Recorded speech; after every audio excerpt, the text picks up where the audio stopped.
talking music here with Dave. That the classic rock stuff always throws me. It always bothers me. But anyway, Led Zeppelin wasn't a bad choice. All right, now, where were we? 3 new commissioners out of 5 just got voted in. Completely new Northport City Commission. Something we could see on the county commission in a couple of years. What has that been like? How has this city commission changed, do you think, with the new commissioners? I think it's an awesome opportunity for 3 people that have just got off the campaign trail, that were knocking on doors, meeting people face to face, going to the commission and actually doing stuff that the people want. When you have 1 or 2 that take over, it's kind of like you get mixed in there and it's okay, it's business as usual. Here we have a chance, 3 out of 5, and we've already done some exciting things. So we're working great together, and I can't say enough about it.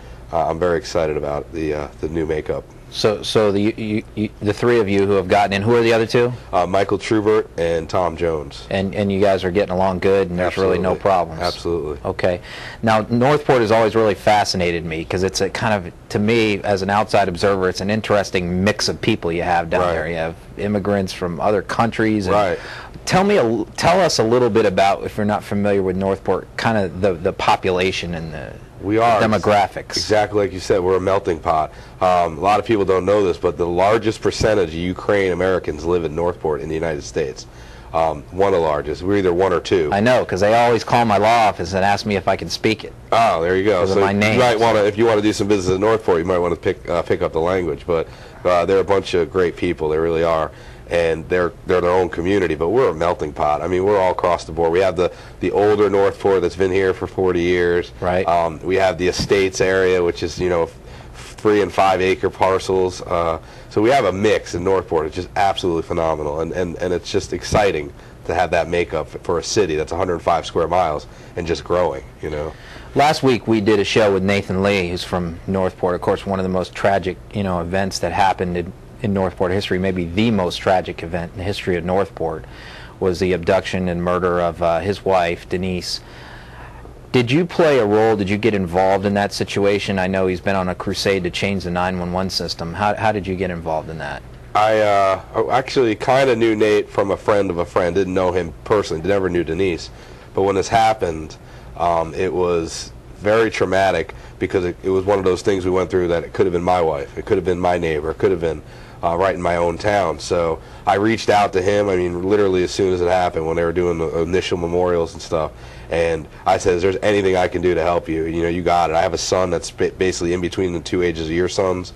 I want to help you any way I can. And when he said he wanted to reform 911 and help it, I said, I'm on board. I have the public service history. I have, I'm a captain in the fire department, so I'm close to the 911 side of things. Yeah. I could tell if it's going wrong, but when I heard, what his idea was, and then I knew all along that it's not mandatory to have training if you're a dispatcher, I said, this is something we're going to do in the name of Denise, and I'm on board. So he created a foundation and asked me to be the community relations director.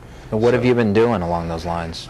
Just when we have events and stuff, I make sure we get the media out there and let them know don't forget what happened. This is important. If you want to change something and not have Denise die in vain, then you got to stay on board. We have meetings. There's a total difference between the foundation and then what he's going through with Charlotte County and that. The foundation is just trying to revamp and fix 911. We don't want to mix the two. It's not like the foundation has a beef with Charlotte County. The foundation wants to fix 911. Okay, now we did a little show about a month ago, or maybe 2 months ago, about your code enforcement people down there in Northport. I think we referred to them something like Nazis or something along those lines. I'm sorry, but we made your deputy city manager or Weasel of the Week that week. But what have you been doing to kind of give people a break down there in Northport who are getting beaten to death by the city over these code enforcement violations? Well, first off, we're a city that's a beautiful city to live in. There's a thin line there between going overboard and treat them like what you said, Nazis, or not doing anything and allowing us the values to go down. But I think we were a little bit too strict on the rules to begin with. what we've done is kind of streamlined all the code enforcements that are out there, and we're having, making offers on all of them, and we're actually going to have the code enforcement board have 4 town hall meetings and have the public come out and see what codes they think are just nonsense, don't even need to be there anymore, and then they're going to bring it back to us, and we're going to hopefully try and change our codes and fix the problem before these fines start accruing. And people are starting to settle those things now? Absolutely. There's so many on the books, and they're just, we're clearing them up. I'm glad to hear that, because there's a lot of working families down there that are hit with these big fines for, having a plastic swimming pool in their backyard. So it's nice that those are being resolved. That brings me to my next point, which is kind of, Northport, it seems to me, as long as I've been in Sarasota County, has always had a little bit of a little brother chip on their shoulder kind of thing towards Sarasota.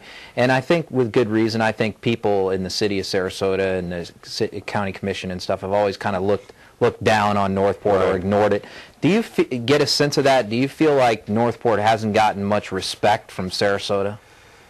That's a tough one, Ron, because just by the essence of them being a city and a county, within the county, or a city within the county, you're going to feel that you're the little brother. I brought up redheaded stepchild the other day, and then someone said, well, that wasn't politically correct.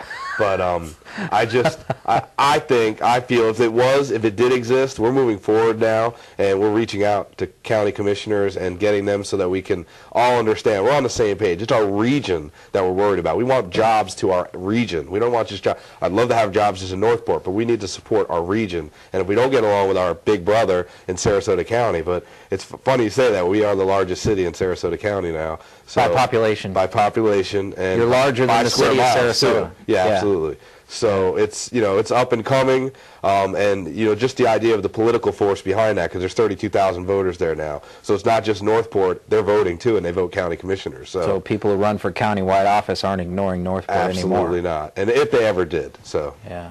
Okay, we'll go to our break and come back with more with Dave.